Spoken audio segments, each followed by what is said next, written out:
So welcome everybody to Exposed. I am going to expose some Australian systems.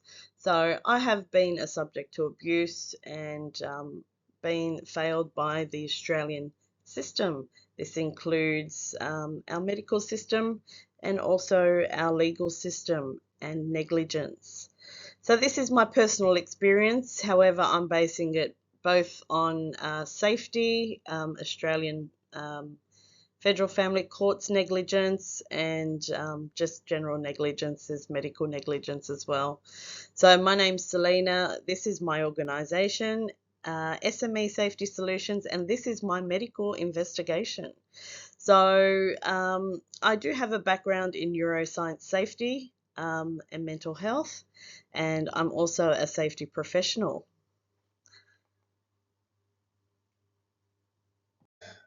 So this is my story. My story consists of I'm a survivor of abuse. My story includes the following professionals. So it covers the Work Health and Safety Act, the medical investigation process, workplace organisation, covering work health and safety, injuries and injury management, stalkers in payroll system, doctors associated, surgeons, psychiatrists, non-compliant lawyers that do, and this includes the judge. And these lawyers are non-compliant under the Legal Professional Act, and it's going to be explained further. Failure of the Federal Family Courts of Australia in Parramatta, an uneven balancing act, and property fraud as well. And this is my story, and I will go through every slide bit by bit and explain to you the failures of the system. And this is something that I don't think anyone's been through this much abuse, but if they have, I'd like to hear their stories as well. And I'd like to, hopefully some people can take something out of this presentation and learn something from it, because these behaviors and lying and fraud and lying about someone does some detrimental damage to their well-being and their mental health. So I have been seeing a psychologist due to these incidents that have occurred, and she's been pretty good. She's heard everything, and yeah. So here we go. So working for Munro Footwear. I worked for Munro Footwear for 3 years. I started off as a casual, and then I was forced into a managerials role. So I basically had to run the whole store, ensuring that opening and closing procedures were done correctly. My duties included rostering, budgeting, human resources, recruitment selection, and interviewing and training of staff. So it was me and my 2IC at the time. Also the stock control, relocation of stock, transporting stock to other stores and back and forth as well. And sales. So we had to meet our budgets every month as well. And this included cleaning out junk out of the store when it was handed over to me. There was so much rubbish. The store was a complete mess. It took three weeks to a month to clean. I wasn't trained. I had no formal training through the organisation until months later in. I had a little bit of formal training. I think it was like two or three modules for managers. I received 3 hours of training and then forced into the managerials role. And that was it. I was given the key and said, on your way. Apart from that, there was no other formal training for myself, as I was a trained, qualified fitter through Shoes and Socks, because I worked for them for 5 years. Never had an issue there as well. So I did resign from that position, and that was due to the bullying from the store manager as well. And then working for Munro Footwear, I found out that they were associated with each other and they knew each other as well.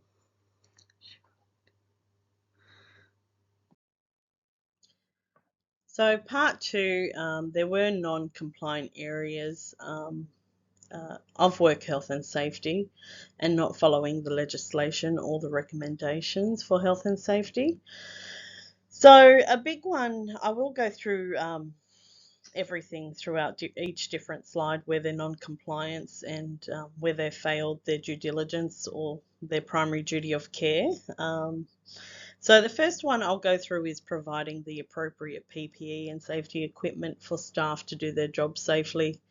So on the 12th of December 2017, I had a serious workplace fall due to the lack of safety equipment and having one ladder on site which was unsteady and unsafe as it was, and that was used by another employee.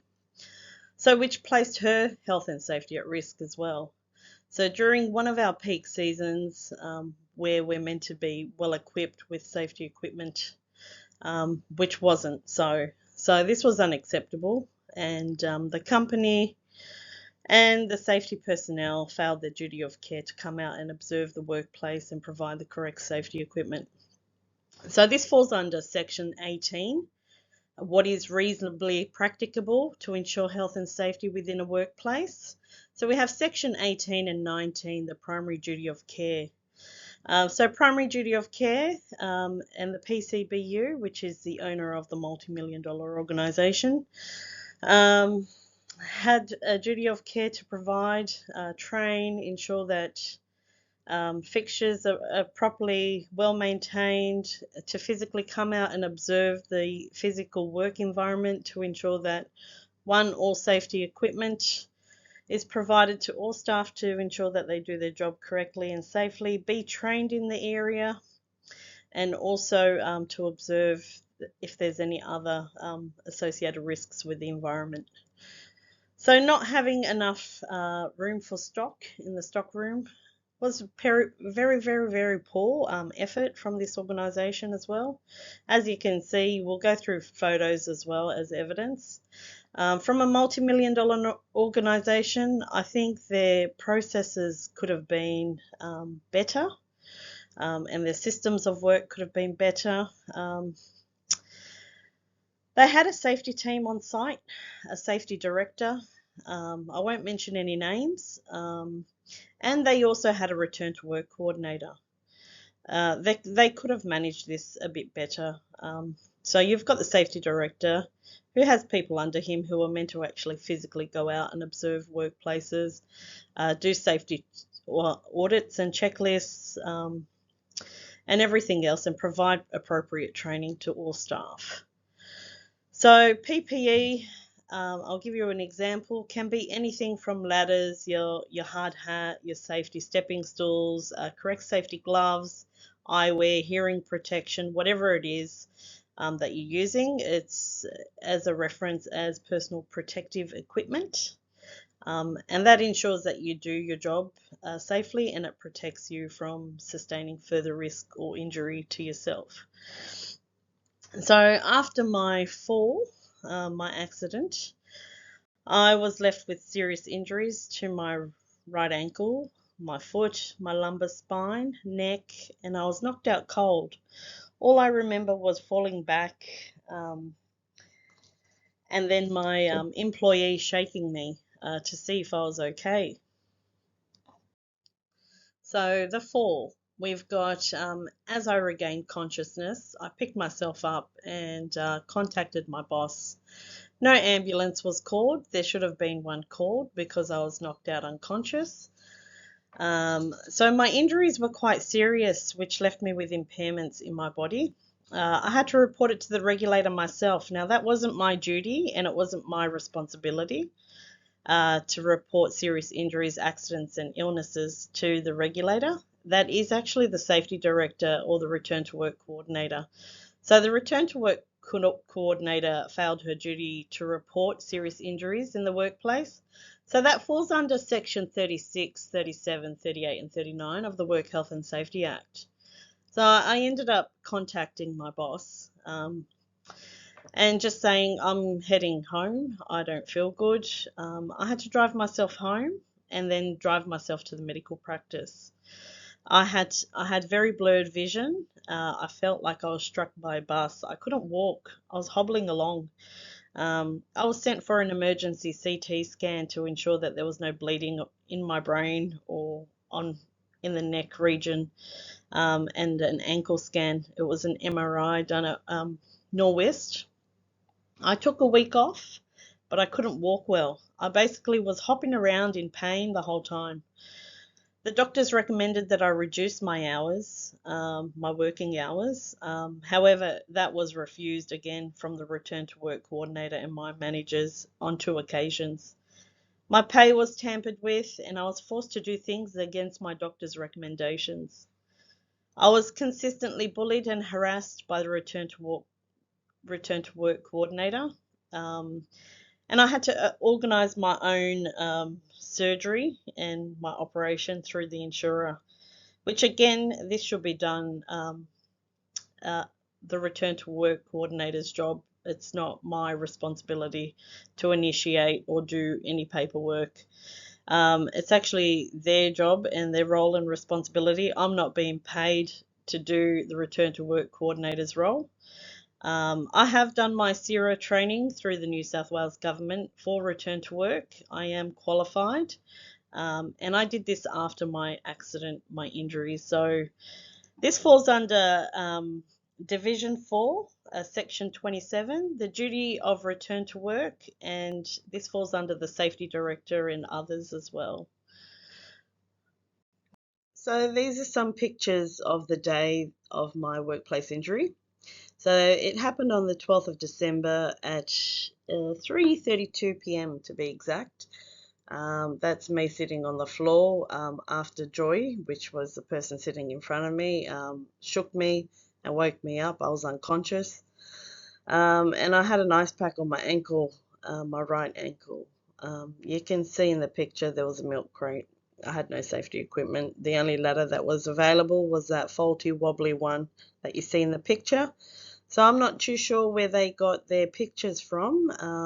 That's HWL Ebsworth, because we had no white ladders as provided in their evidence to the courts. There was no white ladders that they had, so I'm not too sure. So their paperwork was untrue, and yeah, I'm not too sure if their pictures are stamped and dated as these pictures are. And you can see that it's only a small back room and there was stock everywhere. And this is during one of our peak seasons, where, stores are meant to be maintained. The safety directors are meant to come out and inspect and observe and see what is required for the health and safety of their staff.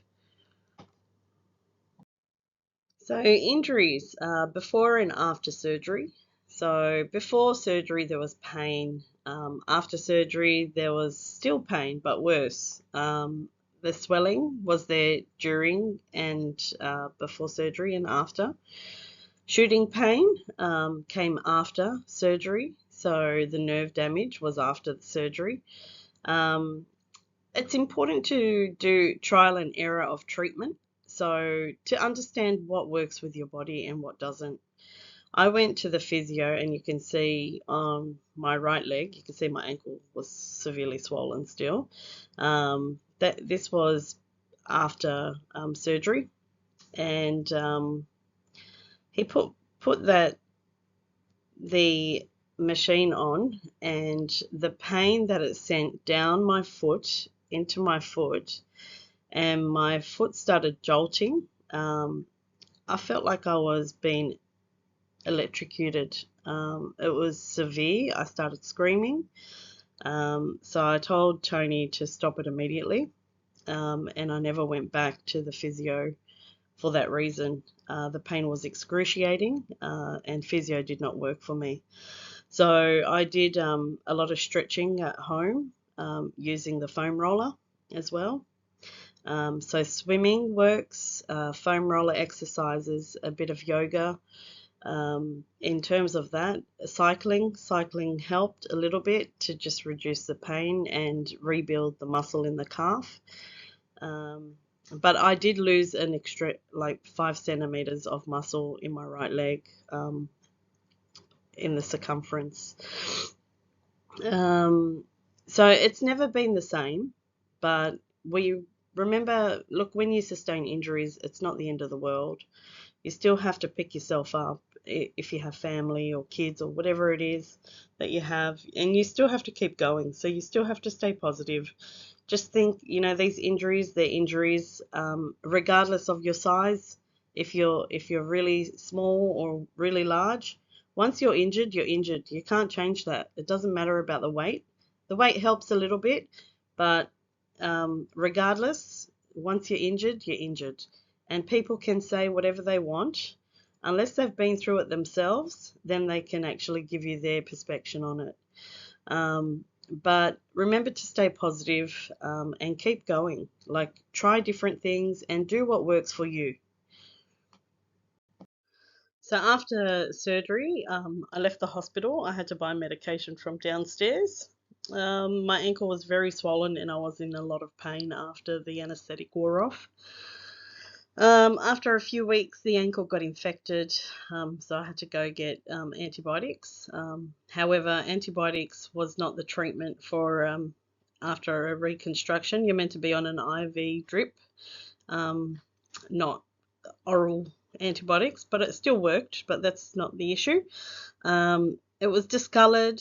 I was in a lot of pain, so sharp pain, shooting pain around the ankle bone and up the leg.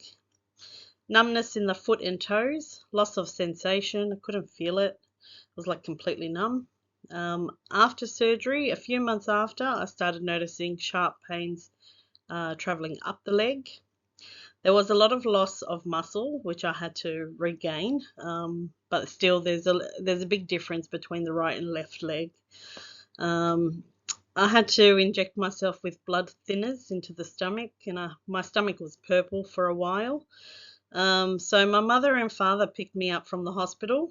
The ex-husband was nowhere to be seen, so he basically left me there.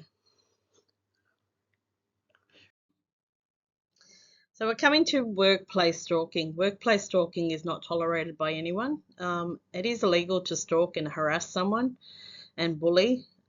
This can happen online, it can happen face to face, it can happen of word of mouth, people spreading rumours as well. It's unacceptable behaviour, and it should be reported to the police and your human resources team as well.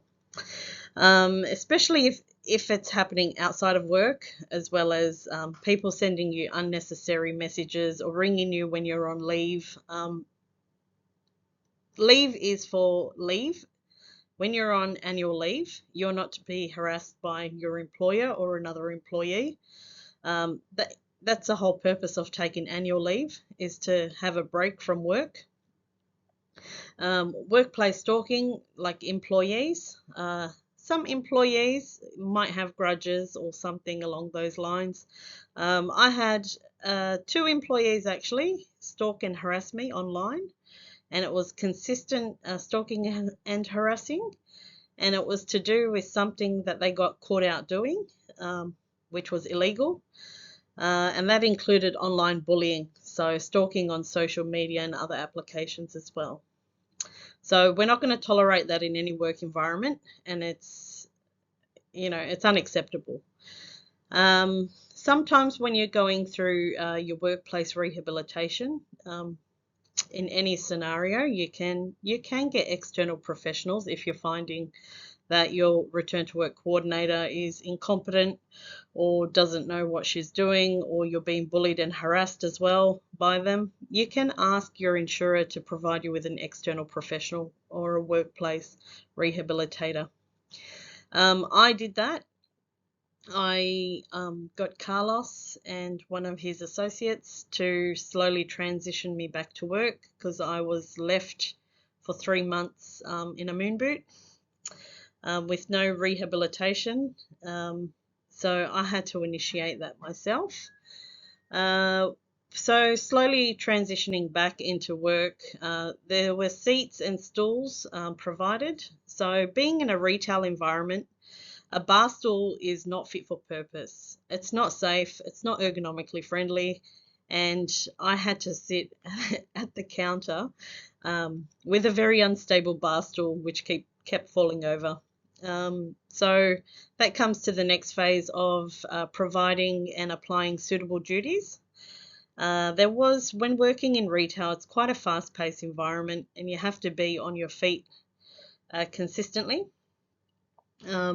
And it wasn't really suitable for my injuries and the pulling and pushing of compactors that are very heavy as well, full of stock. Um, yeah, so I had to find other alternate work, hence due to my resignation. There was no retraining for me or relocating to for the organisation to provide me with suitable duties. So if an organisation can't provide suitable duties for your return to work, they have to pay for your retraining, your re-education, and assist you in finding appropriate work that's suitable for your injuries. So come into this, so people who weren't my employees, as I was trying to rehabilitate and transition myself back into the workplace, I came across my payroll system. Now, my payroll system, I do the hiring and firing of staff, and I found a whole lot of employees in my payroll system who weren't my employees. So I had sort of had to look them up, and I found out that a few of them were associated with criminals. So when I ran an investigation, as you do, um, he had some unusual people's names, and I looked them up, and they were actually people coming into the store. So they weren't only harassing me, they were trying to mentally torture me by coming in and out of the store. He even had his own daughter in my payroll system, so Phoebe Monroe. Um, and that is a form of harassment and bullying and intimidation, and it made me feel very uncomfortable. Um, but then finding out that this was done to another employee in another store, and you'll go through the evidence a little bit later in the next couple of slides, where it clearly stipulates that they were stalking her, and she points out that the man, not the lady. So I sent her a few pictures of people, and in the message it clearly states that it was that one, it was the man, and she says, yes, it is. And Vanessa clearly indicates that that was the guy sitting out the front of her store watching her. So she felt scared for her life, the other employee. I took the other approach. I decided to investigate. So I investigated them and I found out they were criminals and associates of criminals. And unfortunately, organisations like this are very unprofessional and they've got things to hide, like payroll fraud or whatever they're doing behind the scenes. And that's what I have to say. But it is very unprofessional. So this is just a follow on with the other people. So the two last ones in this list were actually my employees. The three on top, I don't know who they are. Um, but yeah, I do have pictures of them. So I did do a little investigation and I do have their pictures and locations. These were all given to the federal police as well. So as mentioned in the previous slides, this is confirmation of one of the stalkers sitting outside the store just observing. Vanessa writes, hey hun, yes, sorry, that was one of them. I said, which one? I need to know. Is it the guy or the lady? I said, they're doing it to me now. And then she confirms the male picture. So it was a confirmation from another employee because they were doing it to her. The other employee left. She moved to Perth and she felt very unsafe. But this is unacceptable. This is very unprofessional. And just sitting outside of someone's workplace watching them until they leave work is absolutely disgusting and disturbing. But that happened to me and that happened to Vanessa. And we do have witnesses to this, but they were trying to cover it up.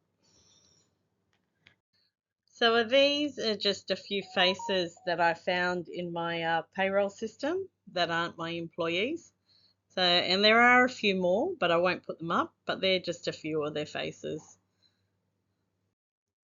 So now we're coming into being bullied by the insurer, GIO.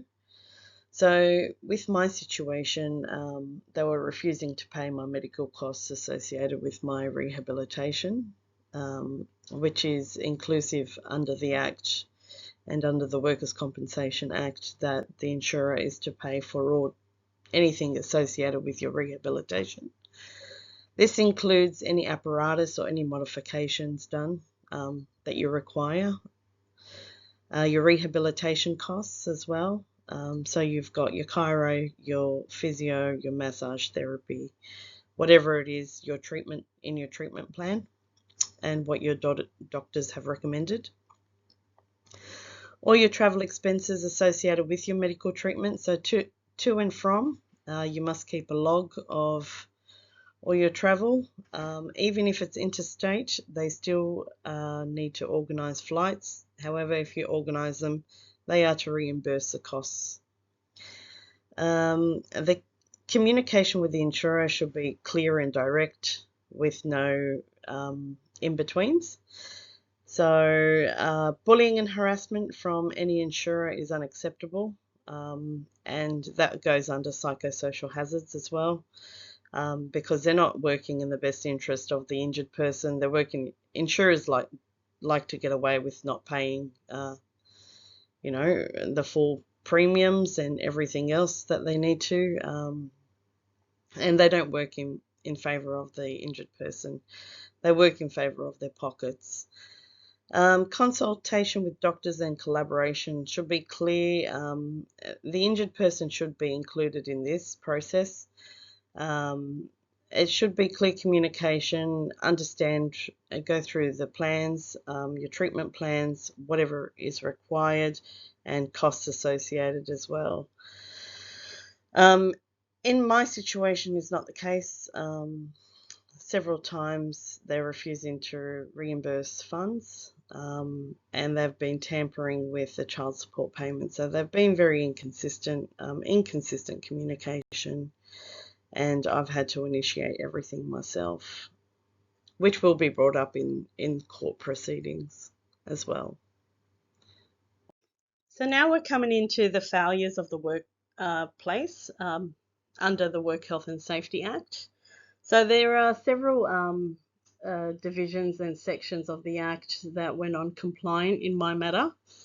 So the first one we'll start off is Part 2, Health and Safety Duties, Subdivision 1, the principles that apply to duties. So in terms of that, Section 17, the management of risks. And then we go into Part 2, the Health and Safety, Division Part 1, and then we have the subdivision, the principles that apply to duties. So principles that apply to duties, Subdivision 1, Section 13 as well, and then Section 16 of the Work Health and Safety Act. Then we're coming along to Part 2, Division 1, and that's what is Section 18. So what is reasonably practicable, ensuring health and safety. And then we've got Division 2. We've got Primary Duty of Care, Section 19.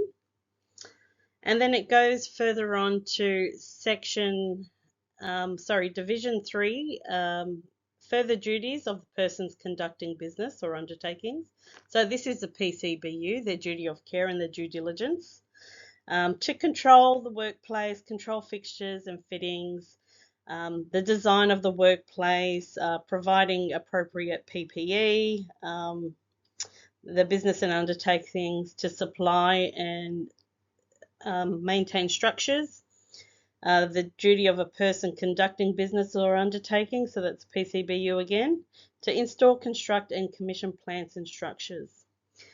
So all that is from Section 20 to Section 26 is included in this.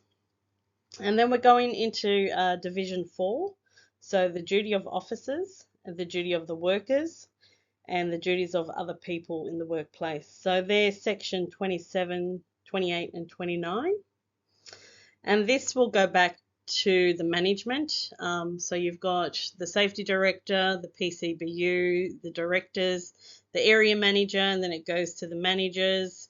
And then it goes down to us as well as employees. So we've got, as well as the duties, we've also got a part 3, the incident notification. This is where incident notification is when you have to report it to the regulator. And the regulators, in case of a death, serious injury, or accident and serious illness. So section 35, 36, 37, 38. And then we go into part 5. So division 1, section 46, the duty to consult with workers. So we're going into the work health and safety consultation, which was not done. And that's a legal requirement, is to consult with workers regarding work health and safety issues within the workplace, or actually physically going out there to observe the workplace and see what's missing or finding any gaps and any risks in your work health and safety management system. So we've also got division 2, section 47, 48, and 49. So the duty to consult with workers, the nature of consultation, which didn't occur, and when consultation was required, which never happened. And then we go on to section 53, giving notice to workers. And this can be anything like industry updates, updating work health and safety issues as well within the organisation, updates if they require any personal protective equipment, safety checklists, you've got PPE checklists, none of that was done either. So these are legal requirements that they need to follow, and they're all included in the Work Health and Safety Act and part of the codes of practice for retail management as well. So the last parts of the non-compliant areas under the Work Health and Safety Act would be the Work Health and Safety consultation, cooperation, and collaboration. So there is a code of practice for that. However, I'll just go through the sections. So that section covers anywhere from 40 to 80. So 40 to 80 of the Work Health and Safety Act.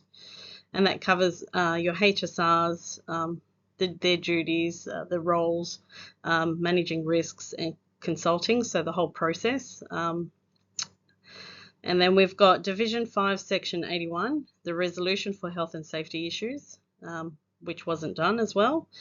Division 6, the right to cease or direct cessation of work, like if it's a risky job and you feel unsafe doing it, you have the right to cease that job. And that falls under Section 83 and 84 of the Work Health and Safety Act. We've also got Part 6, coercive and misleading conduct, under Section 104, 105, 106 and 107. Misleading conduct, coercive control is under the Part 6, which as well happened. So the bullying, harassment, the controlling, the abusive phone calls to the doctor, forcing me to go back to work. And this includes not following doctor's recommendations and everything else for the rehabilitation. Part 14 is your general division. I have read some of their reports I've written up, and their division 268, intentionally to give false or misleading information under a jurisdictional area, is actually a criminal offence and it's fraud. So in paperwork or any documentation that you have, if you supply incorrect photos that aren't stamped with dates and times, or whatever it is in your evidence, or even in your documentation for work health and safety, it's false and misleading information. And there are penalties for that as well.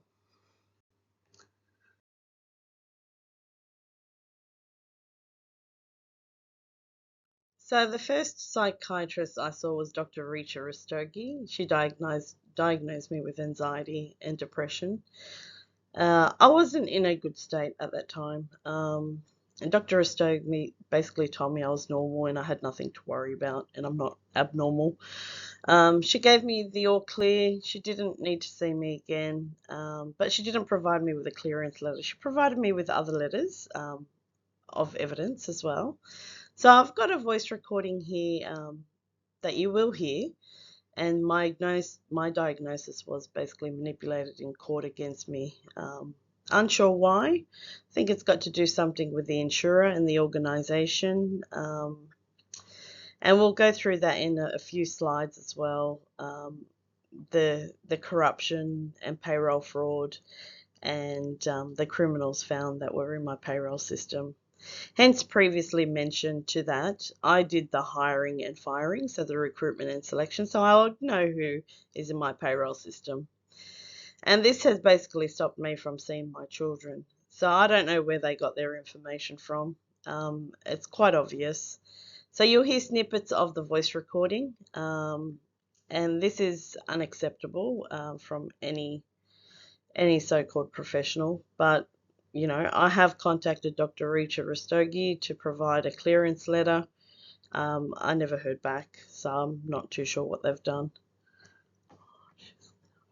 So as you can see, this again is another form of evidence.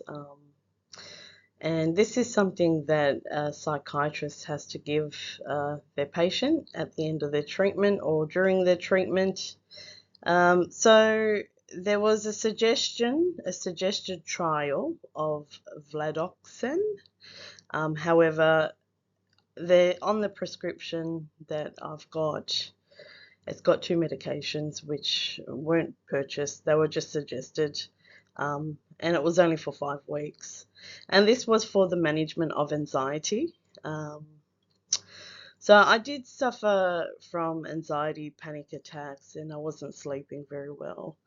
But the evidence is quite clear that it was for a workplace injury and nothing else. And the diagnosis was anxiety. The evidence is there, so I'm not too sure where they got their diagnosis from.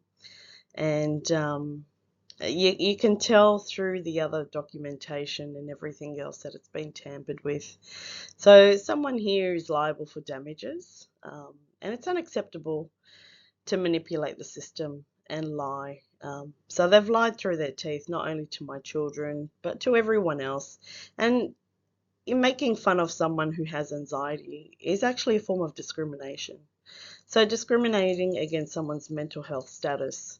And there's nothing wrong with having anxiety. Half of the population has anxiety. It just depends on how they deal with it and whether they're medicated or not. Well, I'm not medicated. And there's no mention of any Abilify or anything on here. So the other doctors, I'm not too sure where they got that script or the other medication came from. It's a little bit conflicting here, but this is what my psychiatrist has given me. And there is a voice recording, as you are going to hear as well. So this is a great example of medical negligence. So when you have evidence of scripts, so this script is from Dr. Richa Rastogi. So this is the first psychiatrist I saw. On her script, it says circadian, 2 milligrams with a repeat. And then there's another drug there as well, which was only meant to be for 5 weeks. So if there's something seriously ill with an individual, and this is coming from a professional practice environment, what usually happens is that person will be on a long-term prescription medication. However, I found 5 weeks to be very unacceptable for suggesting, to drug them. And not only that, when we had our conversation, she advised that 2 other medications were spoken about. So Lyrica, she wanted me to take Lyrica, which is actually a drug for epilepsy. And then another one called Pregampidin. I don't know if I've said that right, but apparently that helps with anxiety and depression. And then she's written on her paperwork that it was suggested to give me Vladivoxin, I think it's called. So there's a little bit of inconsistency there with her medicating. And then when receiving her documentation, it just said that it was a suggestion. However, I've got the evidence of scripts, so there is a bit of discrepancy within their stories. Um, so I'm not too sure what they were trying to do, but when someone gives you a script, it has to be the accurate medication on there. So people really need to listen to the psychiatrists and what they're saying, and just note and document what medications they're trying to give you, because it can be quite conflicting. I don't have epilepsy, but it helps with nerve pain. So, and then on her prescription, it's got a different medication altogether. So I wasn't too sure what was going on. So that was for anxiety, being diagnosed with anxiety. And we've got also a voice recording. If anyone wants to listen to that, they can email me directly. Because the voice recording clearly states several things as well in there, which is quite conflicting evidence as well.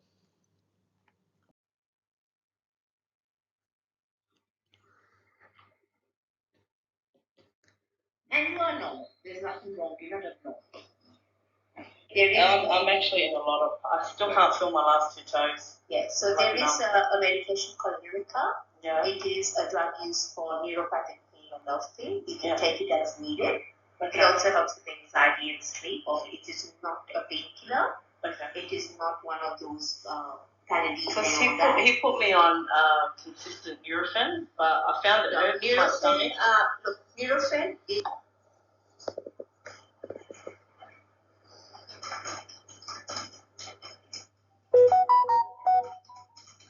So yeah, I'm happy with that. I don't need to see you now at the moment. I think I'm okay. It's only, if there any concerns in the future. Also told me what I'm feeling yes. To get a book, but I haven't really been feeling.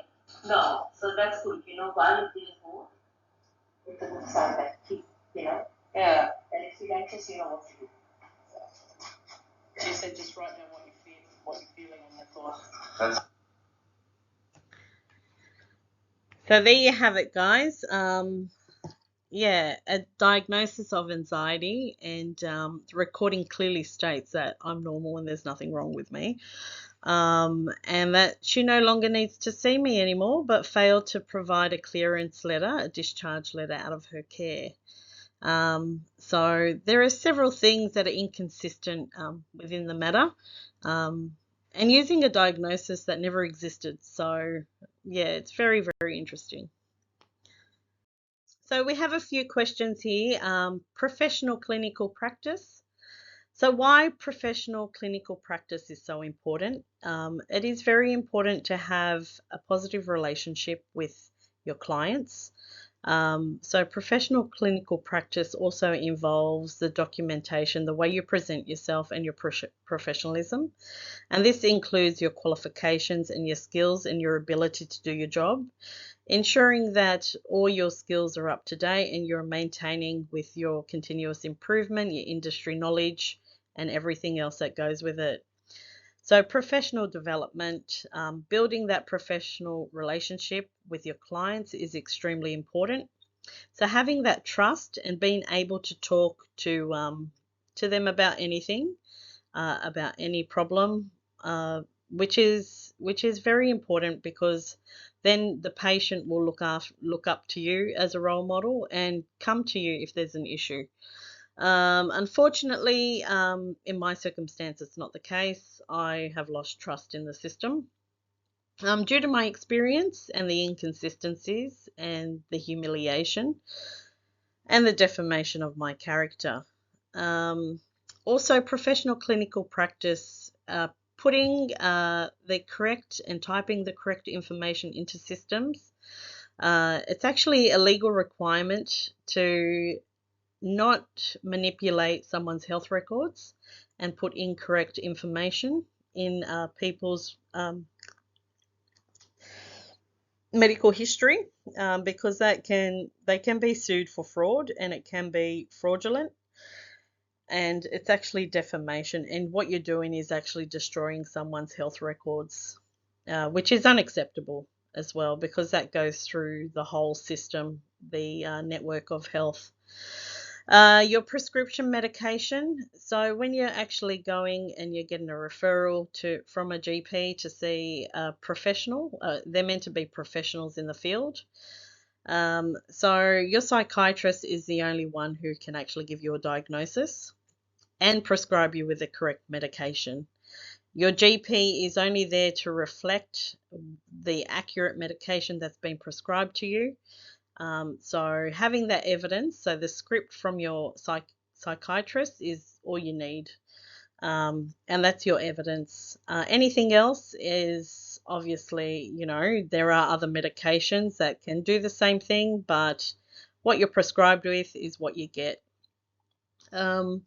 And remembering to be professional at all times, including your attire, your appearance, your clinical practice, so your room, everything else, ensuring that you're up to date with the client, overseeing their mental health plans, and also looking at ways that they can improve, and also reading their profiles as well. So you have an understanding of what they've been through, where they are at the moment, and where you and they would like them to be at. So the desired outcome out of seeing a professional clinician. And that's about it. Making sure your record keeping is up to date and not fraudulent. So putting the correct information in place, and in your systems as well. And your record keeping should be in a systematic system. So at the time of my injury, my treating doctor was Dr. Aisha Yusuf. Now, she's only a GP. She's not actually a qualified psychiatrist.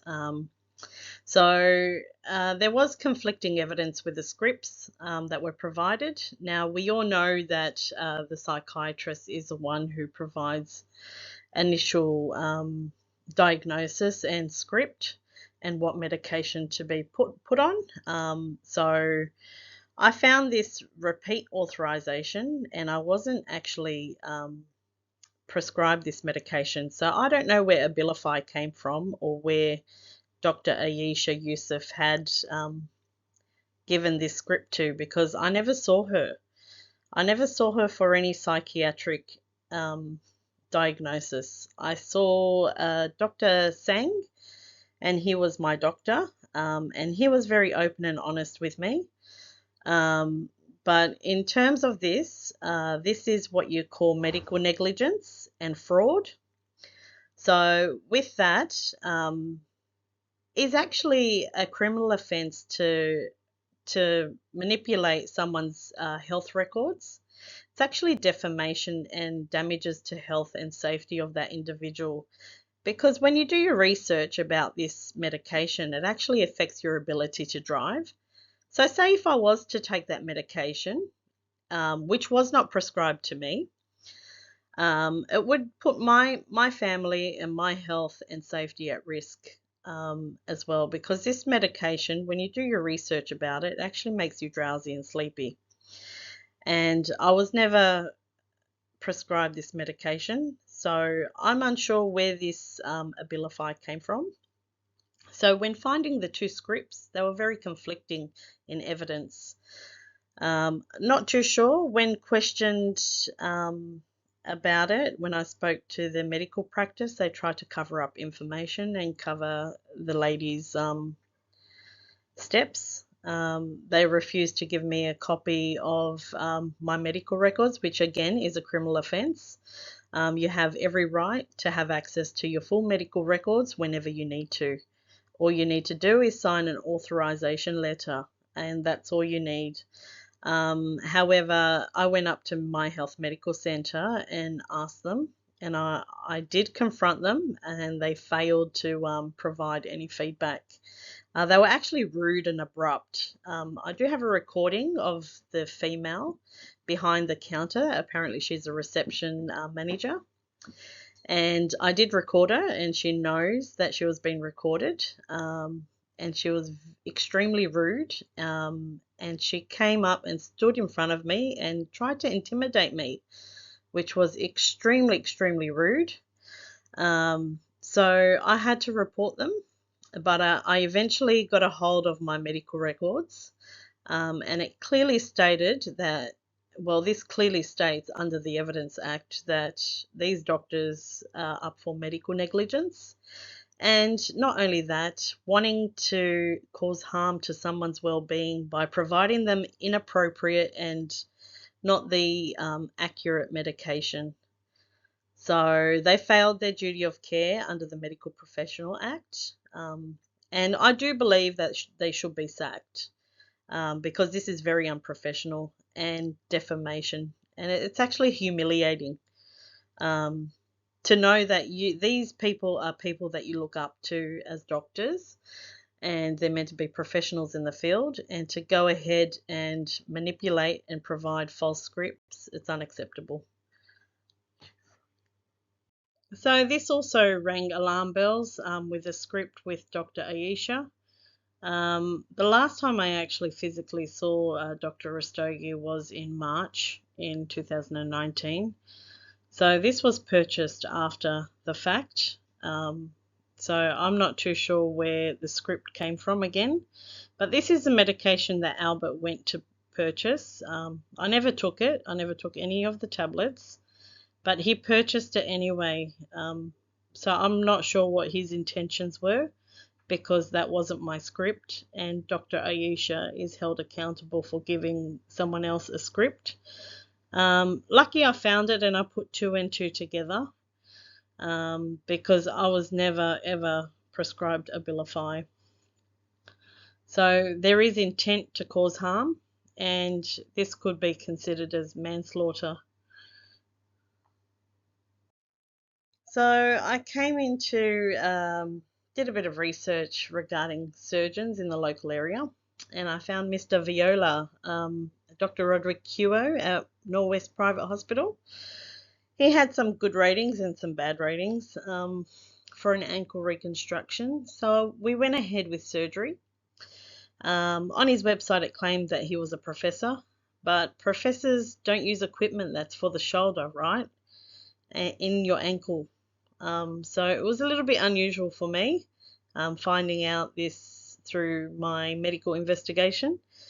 So the professors or any surgeon should ask for consent while, if they're going to install any foreign objects in people's bodies. That's just a known fact. So when asked what was installed in my ankle bone, he identified it as a monitor of some sort, an implant. I asked him for it to be taken out, but he refused. So I'm not too sure what happened there. I asked him to order it for me, the piece, or the material that actually physically takes it out, so I can go to another surgeon or someone else to take it out for me. I did contact Stryker myself, and I had a conversation with the lady, and they basically explained to me that I shouldn't be contacting Stryker directly. It should be the surgeon, and they refused to give me any information. So during the operation, when I had my ankle reconstruction, apparently they had a sales rep in there while doing the operation, which I wasn't aware about, and they're refusing to give me his details. So under the Health and Safety Act, health surveillance and health monitoring is a large component of the safety management system, and also investigating health concerns. And this was one of my things that I did. So I had to investigate this, and I've got a copy of the records from, I actually had to lie to get the documents from the doctor. So I got the medical records, and it said at the bottom that I was clearly electronically identified and verified, which I didn't know what that meant. But when I put two and two together, knowing that there was a tracking instrument in my ankle bone, it made sense. So I made several attempts for the surgeon and his receptionist to contact Stryker to provide me with the tools, but they refused to do so. After surgery till now, I still get swelling, discoloration in the ankle. It's very uncomfortable. So I've got permanent nerve damage to the outer nerve of the leg and the nerve that runs under the foot. I can't feel majority of my foot. I can feel the tingling and numbness of the first two toes. I get sharp pain right up from my toes up to the outer thigh. So I'm not too sure what he's installed in the ankle bone, but it's popping out and causing a lot of discomfort. So I ended up with a ganglion cyst from the aggravation of whatever's in the ankle bone. At the end, to be honest, if you can't get a straight answer out of your surgeon or a doctor, I would never trust them. I would never trust them, and putting foreign objects in people's bodies without consent, that's actually a criminal offence.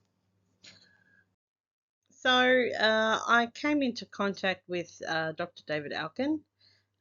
So there was inconsistent care in the hospital and refused to give appropriate care and treatment.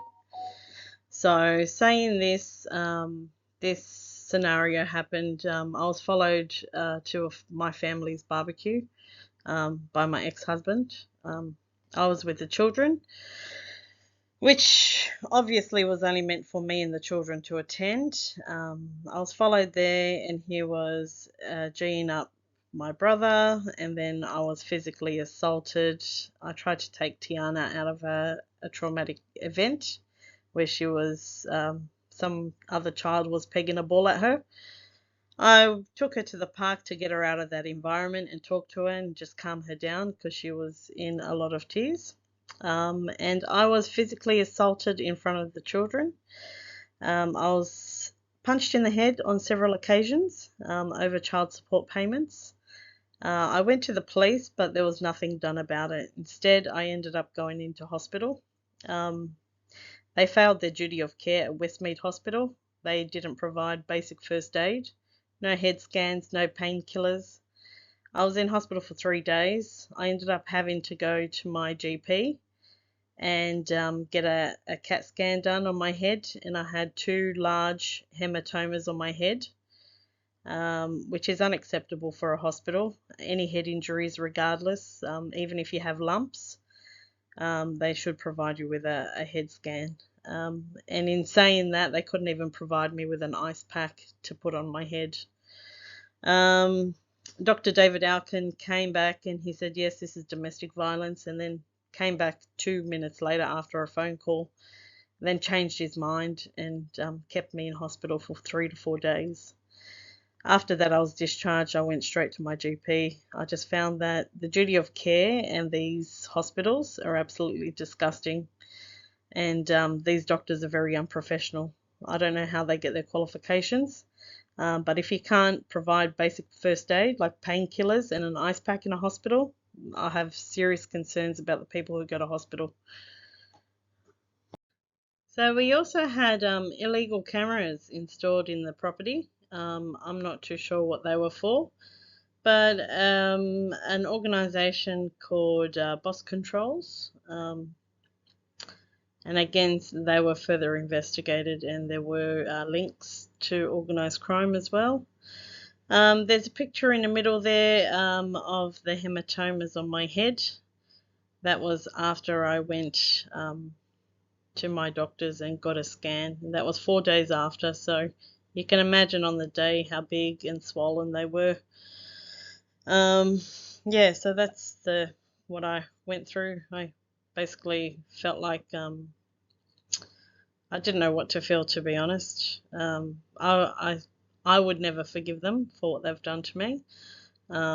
He almost killed me, and then buying medication that wasn't prescribed for myself, again, with intent to cause harm to someone's health and well-being. So this is Dr. J. Hardy. I saw him in Queensland while I was seeing Dr. Belinda Sieb. So I had a meeting with the practice managers, and they advised me that GIO had paid Dr. Hardy to write a fraudulent letter to be used in court. I do. I wanted to see Dr. Hardy to get a clearance letter due to Dr. Richa Rastogi not providing me with a clearance letter.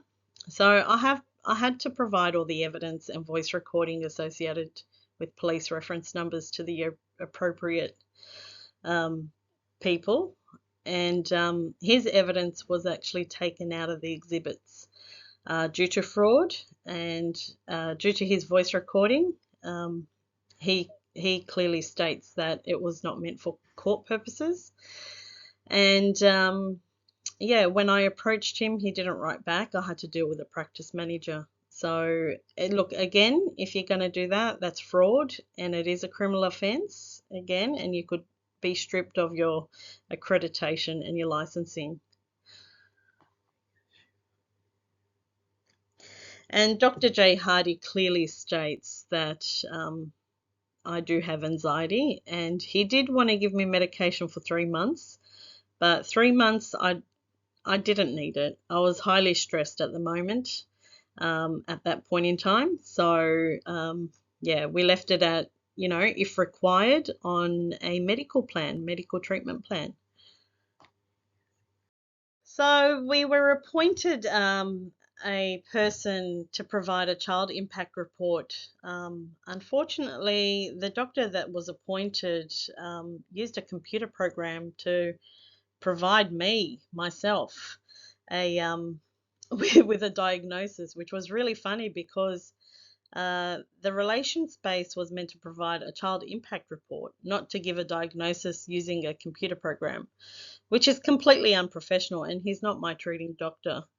So he failed to comply with the Australian Medical Professional Act, and that's unprofessional practice. So Dr. Emmett Michael Maha, who's in the J.R. Richardson building, his association with the other ones.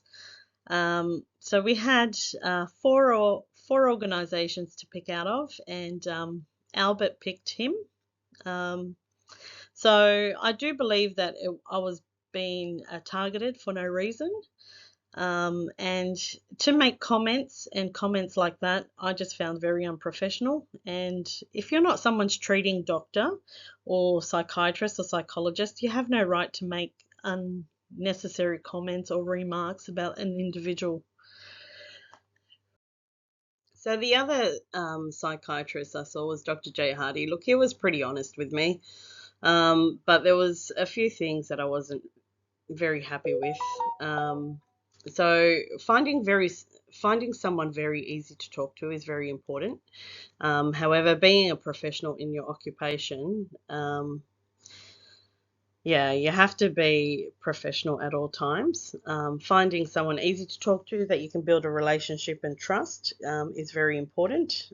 Again, so that client and patient trust, if that's broken, then you obviously have no trust in that individual and you wouldn't go back to them. There was just one error that Dr. J. Hardy did. He was paid off by the insurer, GIO, to, as mentioned previously, to write a fraudulent letter, which was taken out of the exhibits. He diagnosed me with stress and anxiety. So I do have a recording of it, but he wanted to drug for 3 months, 3 to 6 months. Again, it's really unnecessary if you don't need it, but again, you can put it in your treatment plan if required with comments. And then telling me that I have anxiety, and whoever's written that bipolar is full of it, basically, down on documentation. So have a listen to this. I just need it all documented. I have been feeling a little bit anxious and stressed. Yeah. Would it be worthwhile trying a low dose anti-anxiety medication? I wouldn't take anything because I don't need it. Just for the stress, Yeah, I could. I could put that in a plan. I could put, because because it's a temporary thing, right? All these things you're going through in life, no doubt you feel anxious. They're antidepressants, as they're called, are much better for anxiety than depression. So, you know, you can try a low dose, like one of the, you know, the really low side effect ones like sertraline or Zoloft, they call it. Yeah. That might help you. That could be for 3 months or 4 months or 5 months while all this stress is going on. I mean, that would be reasonable, but it's up to you. Yeah, look, you can put in there if required. Yeah. But we, you know, like, it might be worthwhile you speaking to a psychologist, you know, you're doing a human healthcare plan. You did, didn't you? Yeah, I did. Yeah. I think that would be a really good idea. Yeah. And also, you know, low dose anti-inflammatory, just on this incredibly stressful time of your life. Yeah. You know, that doesn't have to be forever, it could be 3 to 6 months. That would be my advice. Yeah. See a psychiatrist. I don't like the term paranoia. It doesn't really. It's not a mental health diagnosis. Yeah. So I'm not sure what that relates to. I don't know. Well, they've used that against me, and I've just said, right, enough is enough. Yeah. I said, you've not only discriminated against me, you know, having a permanent impairment, and thinking that I'm unfit because I'm injured. That's not an appropriate excuse. And then trying to make me look like as if I'm mentally ill. That's again discrimination, and I'm not mentally ill. Yeah. I said I've raised those 3 kids on my own with no support, and basically, ever since last year, he started wanting to be more in. What's it called? There is no such thing as a diagnosis of just paranoia. That's not a diagnostic category. There's, you know, paranoid schizophrenia, which obviously you don't have. Yeah. Paranoid personality.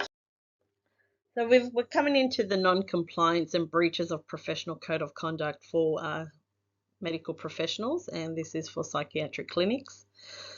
So there were breaches of work health and safety laws, and that falls under the 2011 Act, breaches of medical and health practitioner regulation guidelines and laws, and the Act of 2009, the National Health Act 1953, the Defamation Act 2005, which what they've done is defamatory publications, so defining someone's character and falsely medicating them. So they've destroyed someone's health records. Asking people if they're terrorists, I'm not too sure where they came up with that, unless they're recruiting, which is a joke, by the way. But what their daily routine is, it's basically unprofessional practice under the Code of Conduct of Doctors in Australia. This is classified as medical negligence, and it shouldn't be the case if you're there for a workplace injury and nothing else. So basically, these practitioners, when you go to a clinic, they have the responsibility to protect your identity, promote your health and your safety. In my scenario, it wasn't done. So I had to rehabilitate myself and go find another professional to help me. And that was Belinda in Queensland. She was fantastic, and yeah, that's all I have to say. So what is good patient care? And what does it consist of? So good patient care should consist of the following: the knowledge and skills to provide a good clinician care to patients. So in my scenario, I had to go see another psychologist because I found Dr. Rastogi's psychologist unprofessional and asking unprofessional questions. Ensure you're communicating effectively with patients, providing treatment options and providing information as well. Supporting the patient to seek the right second opinion. They're entitled to a second opinion. That's not an issue. Formulating and implementing suitable management plans. This includes treatment plans and advice you give to them. Failing to communicate with patients, so responding to phone calls and emails, and failing to provide clearance letters, which is non-compliant as well. I felt like I was treated with no respect and my opinion wasn't listened to. I wasn't listened to. So effective communication comes into play here. So a failure to listen, section 3.31. So listening to all patients and allowing them to express their views. And also encouraging patients to tell you about their current conditions and circumstances and how they're managing and using alternate or current therapies. You do need to listen and provide them with strategies and then ask them what they would like and how they would like to handle it.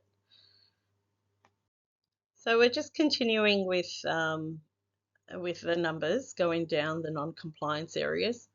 So number 10 is section 3.36, ensuring patients are informed about the material risk of medications and what you've actually prescribed them in association with any part of your proposed management plan. So if there's no management plan and they don't provide you with a management plan, do not take that medication because you need your management plan. Again, this is unprofessional practice. I have raised concerns with the Australian Medical Association regarding matters like this and provided them with an overview of what's happened as well. So you can report them if you're finding them unprofessional. Number 12 is the patient has a right to complain. If you have sent emails and you want them to fix what they've done or what they've written up, I had to do this. And I sent Dr. Rastogi an email and the other guys, and I have contacted them via phone, but they've never responded. I'm not sure why, but that's unprofessional. And you have every right to complain, and you'd go straight through to the healthcare commissions, and also to APRA or whoever they fall under as well, and also the Australian Medical Association. You can contact them.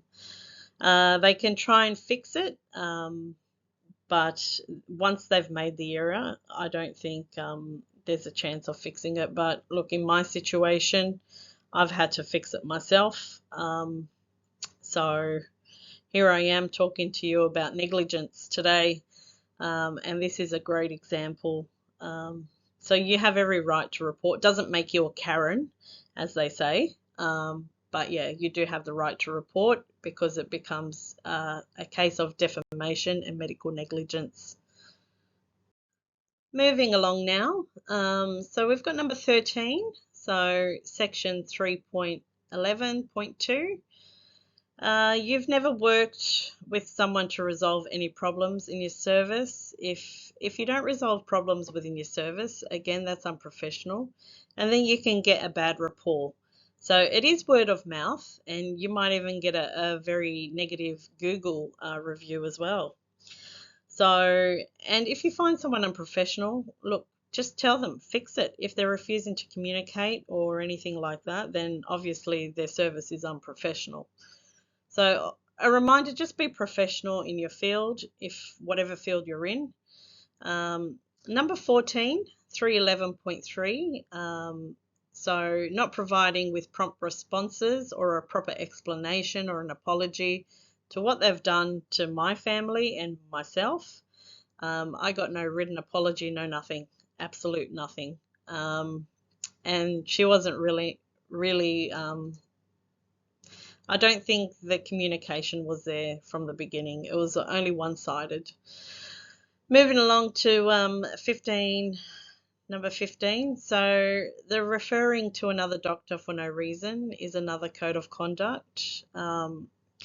So there has to be a reason when someone refers you to another doctor. You're there to get a second opinion, which is purely up to you, which I did.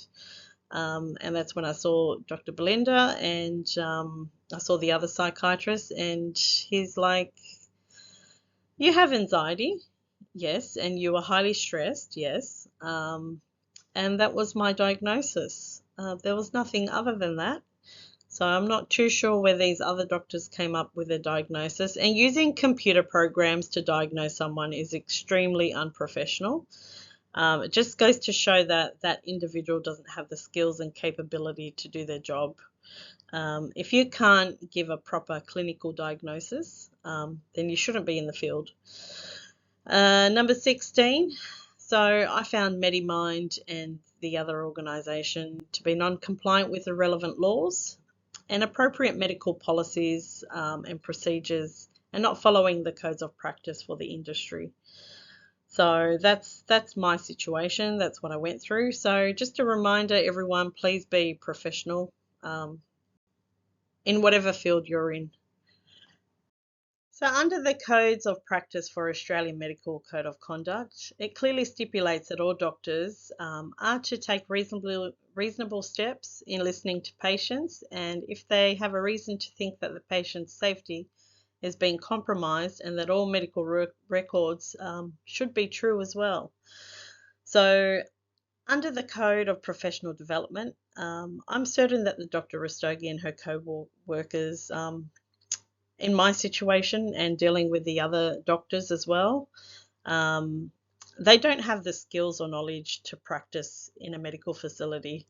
And this came about from the way they, with the medication, the prescriptions, the professional code of conduct, giving clearance letters, asking questions that were irrelevant to the matter, which was very odd, I found.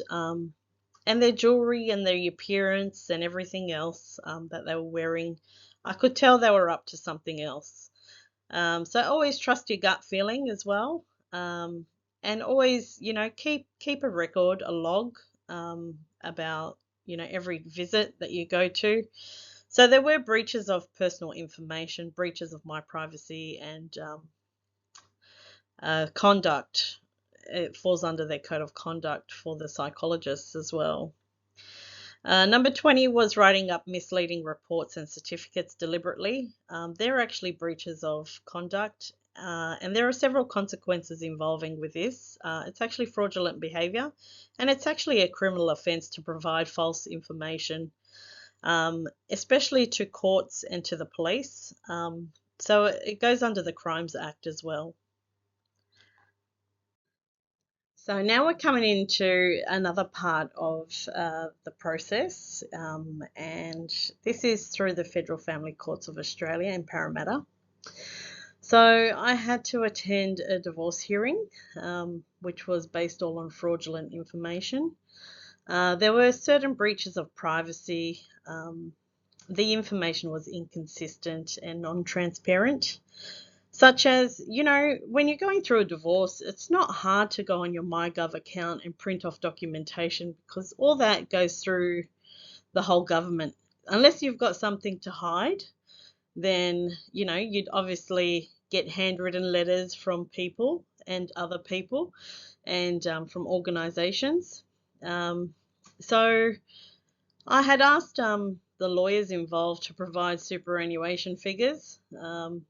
The letters that I received were very inconsistent with different figures and different, everything else. They were non-transparent, non-compliant as well. So I'm not too sure what the judge's role is here, but I wouldn't have accepted any of their documentation. They were really dodgy. And me, I was not legally represented. I read the whole family law book and legally represented myself, because every lawyer I found to be very incompetent. Another thing was the share statements. The share statements provided by the lawyers, they had share codes that don't exist, and they were Telstra share codes. So there was a bit of uncertainty there with his shares, because I know my ex-husband, he has other shares with other organisations, not just Telstra. So there's a lack of transparency and disclosures. So they didn't disclose all the information. The property reports, the valuation reports of the properties were, they were well below the valuation that was provided. Even though I built the property, I used all the equity out of my other property to develop it. They were still valued, the valuation was well under to what the value is now. So they tampered with reports such as mental health reports and so on, using a diagnosis that didn't even exist. So I don't know where they got that information from. So yes, it is defamation, and yes, they should have done their job better. And I'm holding the judge and all the lawyers involved accountable, because these are non-compliant under the Legal Professional Act. So they can actually get locked up for fraud, because it is a criminal offence to provide stamped and sealed information that's inconsistent and not accurate. So they've done this to deceive myself and the courts. This is financial fraud and property fraud. So I found out they were trying to steal the property that I developed for me and my children. And this was all done in the compliance hearing. So finding me as an individual and my support person who was with me, Darren, at the time, Darren started laughing in the courthouse because I had 7 lawyers running around and they couldn't provide appropriate documentation. And I'm not a lawyer myself. However, I do read and educate myself. So when I approached them about certain exhibits and certain compliance paperwork, due to the fraud and non-transparency, some of the exhibits were actually pulled out. My exhibits weren't listened to, even though they were stamped and sealed and they had a police reference number to them. Nothing that I provided was taken into consideration. There was no balancing act whatsoever in my situation, and I did annul it, but I don't know what happened there. Because they're all linked together, the Family Federal Courts of Australia. So there was a bit of dodgy, shonky criminal activity going on behind the scenes that I wasn't aware of until I uncovered it.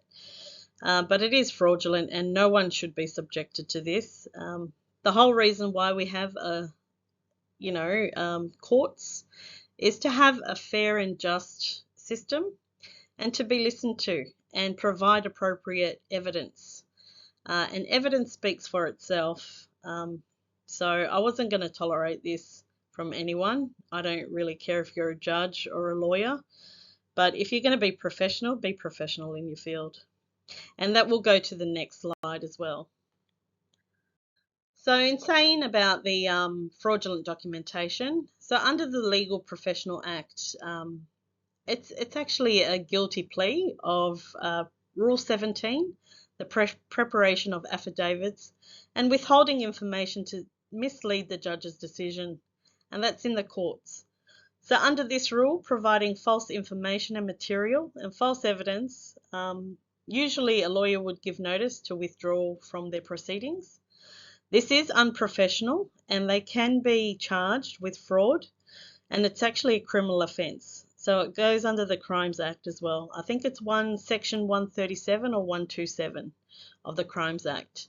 So it's providing false information to government entities, and it's also fraud as well. So fraudulent information that was included, such as information provided to child support. They did this to take advantage of a female, which is myself. They took advantage financially, which shouldn't be the case, because it really looks bad when you are taking financial advantage of someone with a disability. I do have impairments in my body due to my workplace injuries, and it looks really bad on their end. And the preparation of affidavits. So there was consistent lies throughout their documentation, and they had no evidence to support it. So they were trying to define my character and everything else. There were breaches of privacy and personal information. My personal information was given out to certain individuals, which is now with the Federal Police. So yes, the lawyers involved did have a criminal network working behind the scenes, and I did uncover that. How I found out is I can't really disclose that. Having investigation skills and being qualified in safety investigations, you can use that for criminal investigations as well.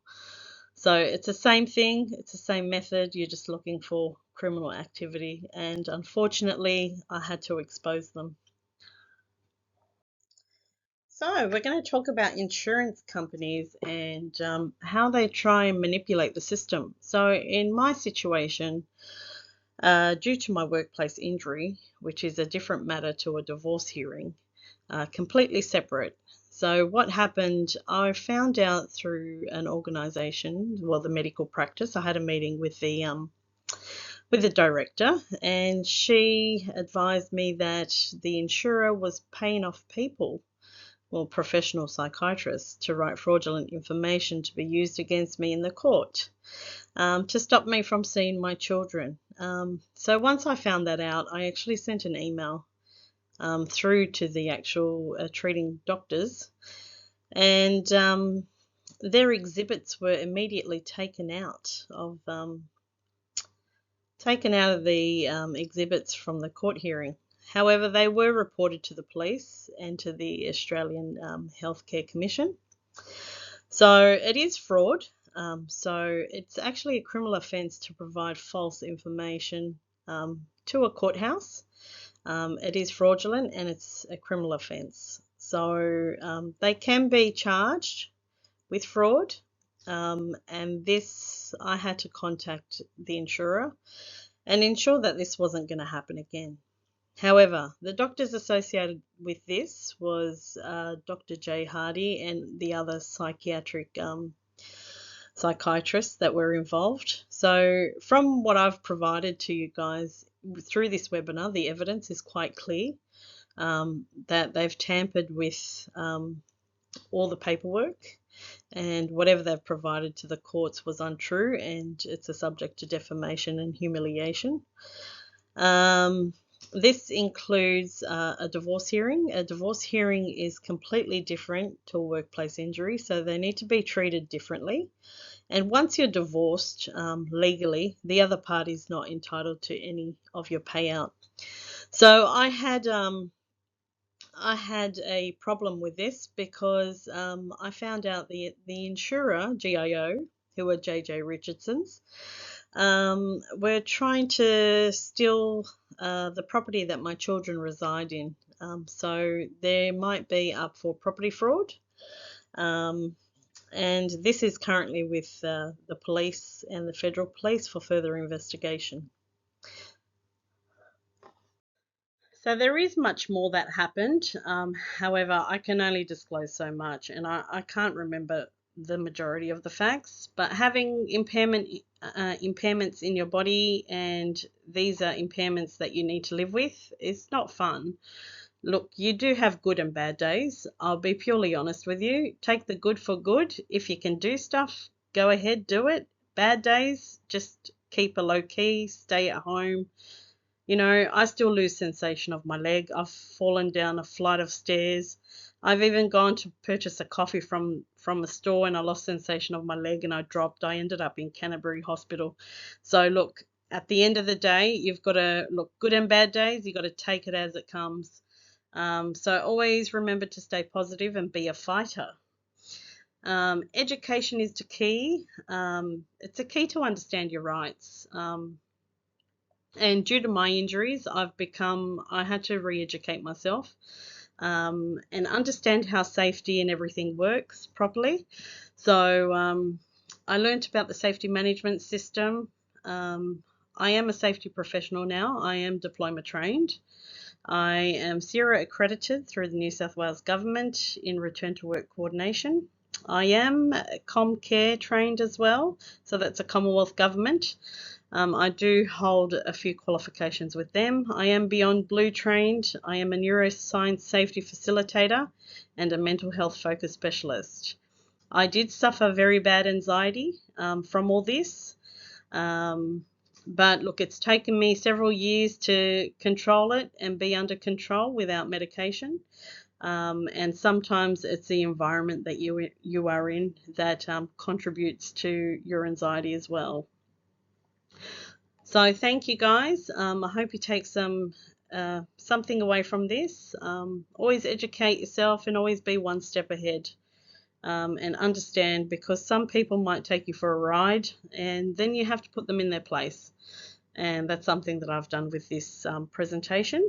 And it's all there. The evidence is all there. I'm just not the type of person to sit there and be quiet so they can destroy you. Sometimes people just have to speak up, and there's something called freedom of speech, and everybody has a right to have freedom of speech with the evidence, and that's it. So enjoy this presentation.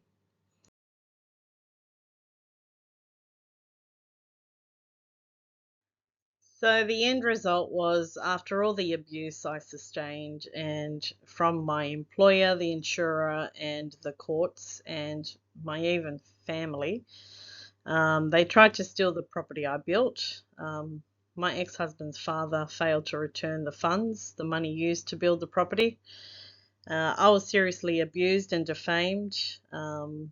My children have been brainwashed, manipulated against their own mother for no reason. So this was subjected to criminal behaviour, the installation of illegal cameras, the stalking, the following me to my mum's house, and all the other stuff. New South Wales Police did absolute jack shit. They did nothing. Again, been appointed a domestic violence officer who has no fucking idea. So they thought they could make a mockery out of me and make me look like as if I was insane. Well, guess what? I proved them wrong on several occasions. Still refusing to give me any access to my children due to having anxiety. And anxiety, half of the population has anxiety. So they're trying to say, what, half the population can't have access to your children? There's a lot of people with really serious mental health issues and still have access to their children. I don't do drugs. I'm not an alcoholic. So I don't see where the problem is. I think it's just a control mechanism, very, very controlling, and it's very unjust and uneven. So I've moved on. I've started a new chapter of my life. But I will never forget the treatment, and at the end, people really show their true colours, and their true colours come out. And you've always got one side that's absolutely greedy. And, some divorces are one-sided. It's who you know and the manipulation behind the scenes. So it is criminal activity, but it's behind the scenes. So we all know you've got the lawyers that are friends with judges, and they all mingle together, and they all we know who they are. I know who they are. But that's it for me. I'm done. I've taken them down. I've done my bit. But anyway, thanks for listening to my story. Hopefully, you could take something away from this. Divorces need to be simple and not affect the children. And when it does affect the children, you can usually tell who's doing the damage. But apart from that, yeah, just be normal. Like, it's not hard, and don't try and kill your partner and falsely provide medications and all the other stuff. It's just psychopathic traits. Anyway, money really drives people to do really crazy things, and controlling behaviors are very unacceptable. Anyway, be safe, look after yourselves, and that's it. That's from me. Thank you for listening. And that's the end, and thank you for listening. Hopefully you can take something away from this. It's a great learning exercise. If you work in health and safety or criminal investigations or whatever it is, if you're investigating an organisation and find that they've got other things going on behind the scenes and they're not doing their job right, yeah, so it's great. And yeah, it's a great example of medical investigation as well, to see where the negligence is. So it's a great tool to use, and you can use this as a great example of industrial manslaughter.